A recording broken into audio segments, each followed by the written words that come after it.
All right. Hi, my name is Nieves for Cine Geek, and I'm here with talking with the director of the new movie Photographic Justice, the Corky Lee Story with Jennifer Takaki. How are you doing, Jennifer? I'm doing well. How are you? Very good. Very excited to be talking to you a little bit about this movie. Especially, I'm a photographer. I'm a very amateur photographer. I love photography, and this is very experienced on seeing how photography changed not only it changed the course of history in sort of in a way that we can see it. We have a way to go through time. What inspired you to take this role of a director of this movie? Why do you pick the Corky Lee for this as your subject? So, my background is in journalism, and I always love anything about people, history, and culture and food. And Corky is very much a historian and cares about people. And I met him randomly, and I thought this guy is something that I would like to make a film about. Originally only 5 minutes, and it turned into a little longer, but he's a fascinating guy. Yeah, journalism is important. It's like they say, it's the fourth power, the one that's the one who should be checking in on the government and everything. And I think that through the documentary, they got the chance to watch it. We see how important journalism is, how impressive was his view of representing not only the Asian culture but all the minorities in New York. What did you learn from doing your research that impressed you most about his life? I didn't actually do research on him. I mean, part of my thing about filming him was just to let things unfold organically. What I really love about him is his Pan-Asianness and his depth of knowledge of everything AAPI. I think that that's truly a remarkable characteristic that we highlighted in the film when we talk about like him being called like the Asian Answer Man or Corkypedia. Like that is a kind of quirky thing. Like he totally understood where people were coming from. He understood people in a way that most people, don't look at life. And I think Corky was a very, very knowledgeable and fun, charming person to document. I live in Puerto Rico. My family grew up in New York, and it's very important for representation. And that's was something I enjoy about the documentary, that we can see representation from the Asian community and how Asian community embrace Corky in such a way.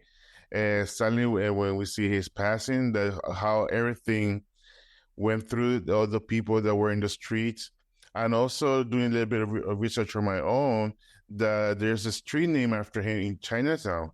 So you don't see that, that for many people, especially for journalism. How impressive this is for you, for yourself as a journalist, seeing how he changed the world. Oh, it's amazing. The whole reason I started the documentary was because I thought he was under the radar. Mhm. And you see, like the Google Doodle in May of last year, to see the street naming after him, to see a book finally coming out of his photos, that we're going to have our theatricals, and then we have the PBS broadcast. Like it's amazing. It's amazing. The only regret I have, obviously, is that Corky couldn't be here to see it.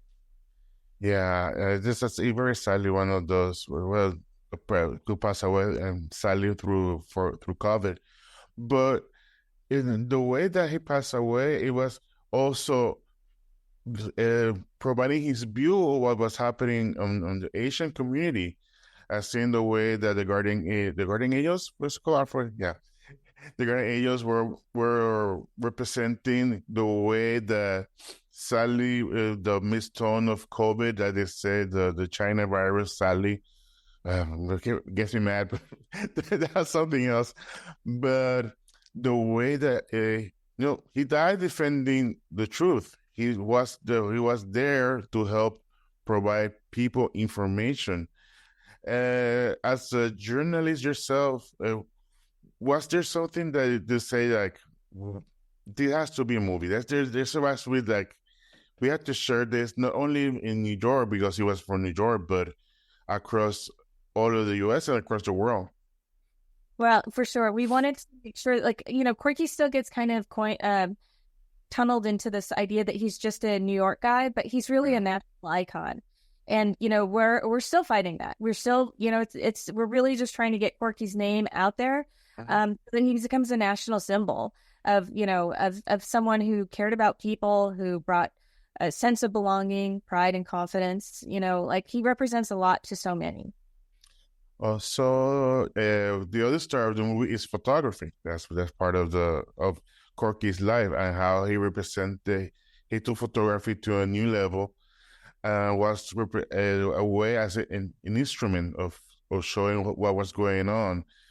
But sadly, this is what I seen.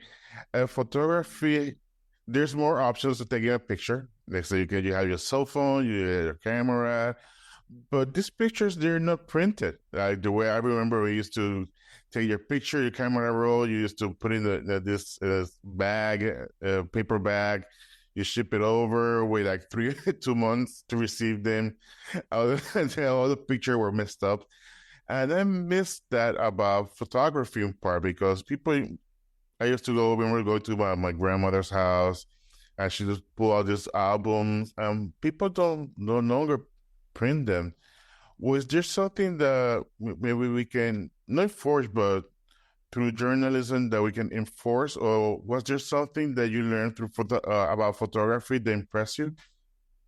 Yeah, what I learned about Corky that impressed me is that he had the foresight to know that his photographs are going to matter, right? It was a very like concrete decision for him to take these so that the next generations would have them. And when he looked at like old historical photos on the walls, like often when you walk into buildings and they show like what it used to look back in the 1800s, Corky loved those. And Corky would look at them and he knew that his photos would be that way, like that people could look back at a place in time that he got to experience. Also, I had the privilege of talking to many documentary directors, and they say that it's not hard, but it takes a lot of time. How long did it take you from you're starting with the idea of doing this documentary to the ending of how this process? Well, this process never ends, but how is it?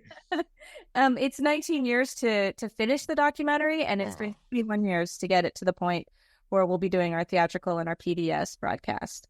Wow, yeah, it takes a lot of time, and also it's not an easy but it's not easy process. But also one of the things about documentaries is that you have to get like your guest to invite them to talk about this about Corky. So many actors and many people who were involved in this in his life. How was it finding these people, and were they able to help you out? For sure. Like, so some of the people I would meet along the way when I was like filming Corky, like some of the same people were showing up. And so I got to talk to them, and Corky always does introductions with everyone. Everyone in the room. Corky introduces you to people he thinks that, would be interested in what you have to say or what they have to say or whatever. But yeah, so it's been such a privilege to like meet everyone. And then, I knew that certain people were involved in certain things. I wanted to make sure that the story was Corky is such an integral figure of the Asian American movement, but he's not the only person. And all those people that are interviewed in their film had something to do with their own, doing their own thing in their own way. And so I really kind of wanted to open that up to make sure that people understood that, this movement was large and that there's so many people that have something to say about it. So I really would like people to, to look up those people or, just to know that there was a bigger situation with people in all different, like people worked in co-ops and stuff. And so Corky's thing was like documentation, but yeah, it was a pretty and unique time. My uncle, his name is William Nieves. He was involved in politics in New York City. He worked with Jenkins and giving the a voice to Latinos through theater. He was very energetic. It reminded me of this documentary a lot about him, even though it's Puerto Rican. But it gave me a sense of what was going on in New York, and that's something that you were able to capture in this documentary. Was this on purpose of getting this feeling of New York through going through time. Like you started with Corky life in the 50s, then also into the pandemic. Yeah, for sure. I mean, that was Corky's life. So we wanted to stay true to what he went through and to kind of like take you on a journey through his 50 years. And I think that, you know, also one of the bigger points, and to the point of your uncle, is that, like, for me, it's really important to highlight community organizers and people in the community doing the unique things. Corky was exceptional in terms of the breadth of people that he focused on. But I think it's really important that, you know, people are documenting your uncle, or people are documenting other people in their communities that need support and the spotlight on them to help, you know, just show that people care what they do and that what they're doing matters. Well, Jennifer, thank you so much for your time. I really appreciate it. I really did enjoy the documentary. Just to remind people, it's a Photographic Justice, the Corky Lee Story. Documentary are not easy to do, especially not to fund. So people watch it, comment on social media. Do you have there's your Twitter handle that I can share? Yeah, Instagram and Twitter are at Corky Lee Story. Perfect. Corky Lee Story. So I'm going to share it around. So people can go ahead, comment, and go ahead and talk about the movie. So that's the best way to keep the wheel turning. So Jennifer, thank you so much. I really appreciate it.